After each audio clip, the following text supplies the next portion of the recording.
নমস্কাৰ বন্ধু বান্ধৱীসকল, আপোনালোকৰ বাবে এটা বহুত ভাল খবৰ আহিছে, যিটো চৰকাৰে বাজেটত উত্থাপন কৰিছে।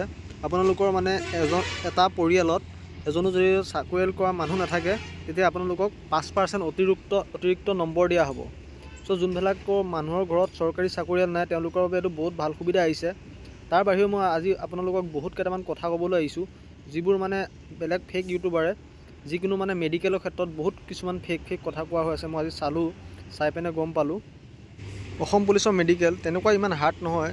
মানে যোনবোৰ আমাৰ ইউটিউবাৰবিলাকে কৈ আছে যে সিহঁতি নিজে ইণ্টাৰভিউয়ে দিয়া নাই, সিহঁতি কৈ আছে যে আৰ্মি নিচিনা হয়, কাপোৰ খুলিব লাগে, কিবা কৰিব লাগে, বা এনেকুৱা বহুত মানে কিবা অভাৰ কৈ আছে, আৰু যিটো মেডিকেল অসম পুলিচত নহয়।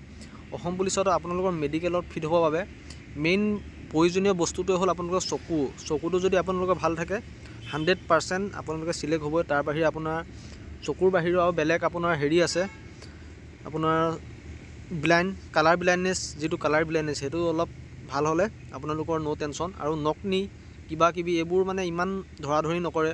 তাৰ বাহিৰেও চেষ্টখনো আপোনালোকৰ মানে চেষ্টৰ চাইজটো ৰাখি থ'ব, কাৰণ চেষ্টটো অলপ ৰিজেক্ট কৰা চান্স থাকে। ইমান ৰিজেক্ট নকৰে। আপোনালোকে চেণ্ট্ৰেলৰ মেডিকেল যিটো ষ্টাইলত হয় তেনেকুৱা কেতিয়াও নহয়, আপোনালোকে নেভাবিব। কাপোৰ চাপোৰো খোলা নহয়।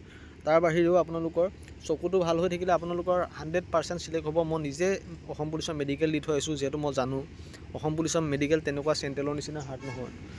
আপোনালোকে ইমান চিন্তা নকৰিব। আপোনালোকৰ চকুৰ ডিষ্টেঞ্চটো ভাল আছে যদি নো টেনশ্যন, অকণোৱে টেনশ্যন ল'ব নালাগে। 100% আপোনালোকৰ মেডিকেলত পাছ কৰিব। এতিয়া অকল ফ'কাছ দিয়ক ফিজিকেল, ৰিটেন, এই দুটাত ফ'কাছ দিয়ক, 100% ছাকচেছ হ'বই। আৰু আপোনালোকক মোৰ পৰা কি জানিব বিচাৰে আপোনালোকে কমেণ্টত জনাব। আৰু এই ভিডিঅ'টোত মই আপোনাৰ লাইকৰ টাৰ্গেট 100টা ৰাখিছোঁ। যদি 100টা লাইক হয়, তেন্তে মই আপোনালোকৰ নেক্সট ভিডিঅ'ৰ কাৰণে আপোনালোকক সঠিক তথ্য জনাবলৈ ৰেডি হৈ আছোঁ। আৰু আপোনালোকে কমেণ্ট কৰিব কোনটো বিষয় লৈ আপোনালোকক লাগে। ধন্যবাদ।